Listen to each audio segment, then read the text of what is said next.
nothing helps in continuing with that fresh new year feeling more than new stationery. And I honestly feel like stationery kits like these really make you feel like you have your life together. I am bringing to you two kits. One is a Flair Writemore Kit and the other is the Faber-Castell School Essentials Kit. Although it's called the School Essentials, I still feel like either one of this, if you are somebody who's just getting started with stationery, or if you're somebody who just wants like an assortment of things to write with but don't really know exactly what to pick, either of these would give you a pretty good option. Of course, we're going to get into the details, see all the build quality, everything, do all the pen test. Of course, we're going to do that. And let me just tell you, the Flair Writemore Kit is worth 275 rupees.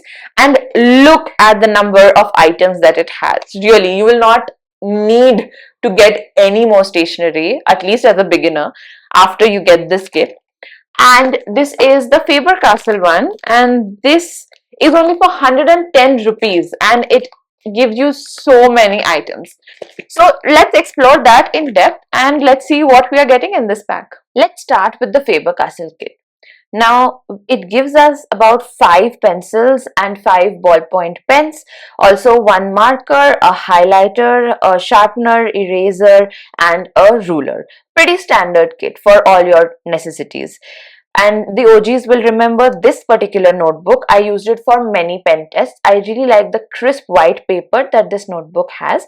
It really allows all the ink to shine through. So I'm just using this sharpener. It was very easy to sharpen this pencil. It didn't get stuck in the middle and the wood chippings like didn't come off or anything. It was very smooth, and the lead also looks pretty good. Like, I did not have to sharpen it for too long to get a proper pointy nib, so that's again a good thing.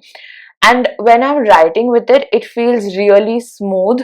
It just comes like glides across the paper. It doesn't feel too grainy, and also it does not smudge at all, which is great for a pencil for a 2B pencil. It is quite dark. The eraser also is of great quality. It erases pretty cleanly. There is no dust remaining, so I love that.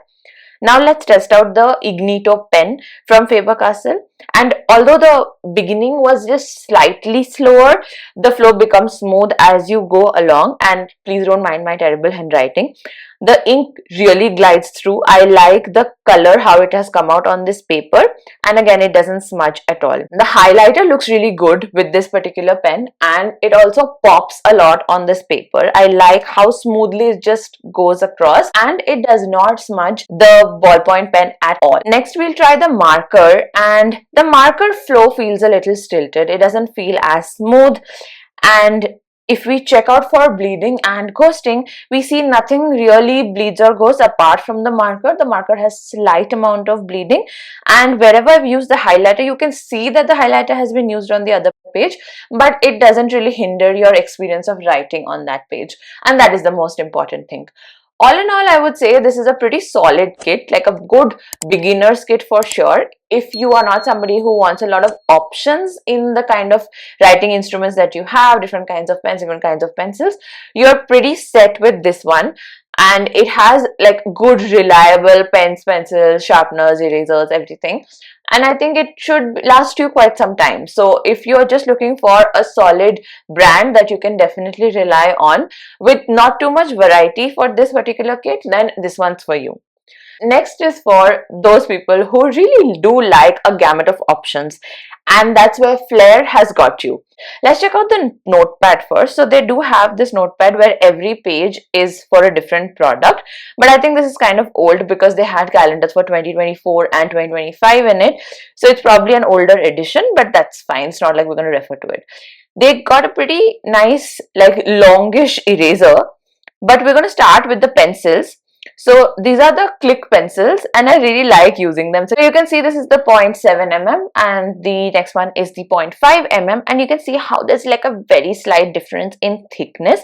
So if I just do the lines with the 0.5 versus the 0.7, you can see there is like a slight difference in thickness in them. You also get a pack of leads which is suitable for each pencil, and when you erase with that bright fluorescent yellow eraser, it erases pretty cleanly, doesn't leave any dust behind. Next, we are starting with the Flair Techno Smart.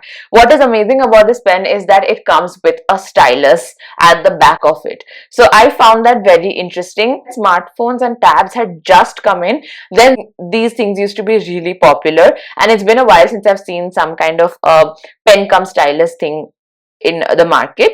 So I really like the ink flow. It's very smooth, does not smudge one bit. And here you can see I'm using the stylus just on my iPad, and it's pretty good sensitivity. There is no lag at all. So I mean, you can definitely use both of the functionalities of this particular pen, and it's great. Next is the Flair Writometer. I used to love this one as a kid because you can see the ink going down as you are writing, and I used to feel very happy that, oh, I know when my pen is going to finish. I used to love looking at the scale where you can see how much ink you have, and it just made me happy for some reason. It started off a little slow, but it wrote so beautifully. I love the color, how it has popped on this paper, and I really like writing with Writometer pens, which brings us to the next one, which is also a Writometer, but it is the gel pen. And the gel pen starts off a little more smoothly. The blues really vary between the different kinds of pens, and I like how many different shades we are getting through this. But again, even as a gel pen, does not smudge one bit, and there's no pooling of the ink also at either edges, which is a great thing for a gel pen.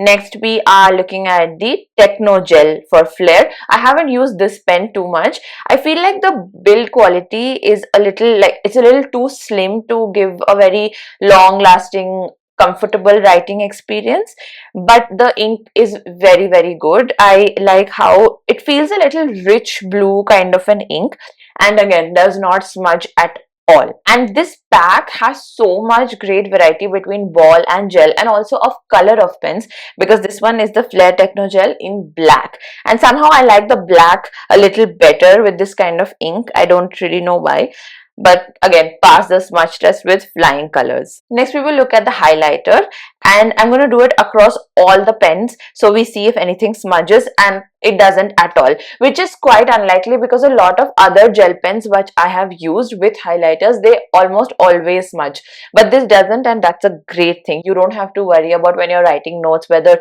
just when you want to highlight something important, it'll completely get like smudged and dirty and you will not be able to read it at all. So that is not something that you have to worry about one bit when you're using the Flair writing kit. This pack also gives you glitter pens, and it's been a while since I've used any glitter pens. So you get the standard gold and silver colors, and I just wanted to try them out. Like, it's been so long since the glitter pens have been around, and of course glitter pens, the ink pools a little at the end and it does smudge, but look at the pigment. It's so bright and it's so vibrant. Even the silver looks so good. Even on a white paper, it's coming through so beautifully. I love that. And this one is the permanent marker. Ink does flow out well, but the nib is a little tough to actually write properly with, but I feel like it might be better on a little glossy surface. And here we also get a dry erase marker, which is like a regular whiteboard marker, and I'm just going to use it on the cover because that is dry erase friendly, and you can see it erases completely. They also had the correction pen in this pack, which again, like glitter pens, I haven't seen around in a while. It had been so long since I've used a correction pen. I had to go back into my high school days and think how it actually works, and it took me a while, but I got there, and it just seems like the ink is actually too dark for this pen to properly hide it. Like, if you make a small error, you probably could hide it using this correction pen. I don't think the fluid from the pen is completely opaque, so nothing really gets erased, so to speak. You always know there was something there, but it hides it decently enough that you can write over it. Let's check out the ghosting and the bleeding for this one. And here, apart from the permanent marker, actually nothing has bled through, of course, and there is a very faint amount of ghosting even with the highlighter. And anyone who likes a lot of variety in their stationery and you just don't know where to start, I would say that this Flair Writemore Kit is a great starting point. Gives you a wide variety to choose from within ball and gel pens, also between blue and black colors, and also gives you glitter pens, highlighters and markers. So I would say that this is A great one for someone who is just a little bit more interested in stationery and a little bit more interested in trying out different kinds of stationery. If you have used kits, please let me know in the comments below if you have a favorite one. And stay tuned, because a video where I'm going to be using these kits are going to be coming up very, very soon. And if you like these kind of videos, please like and subscribe and hit the bell icon to know when I'm posting my next video. I'll see you in the next one. Bye.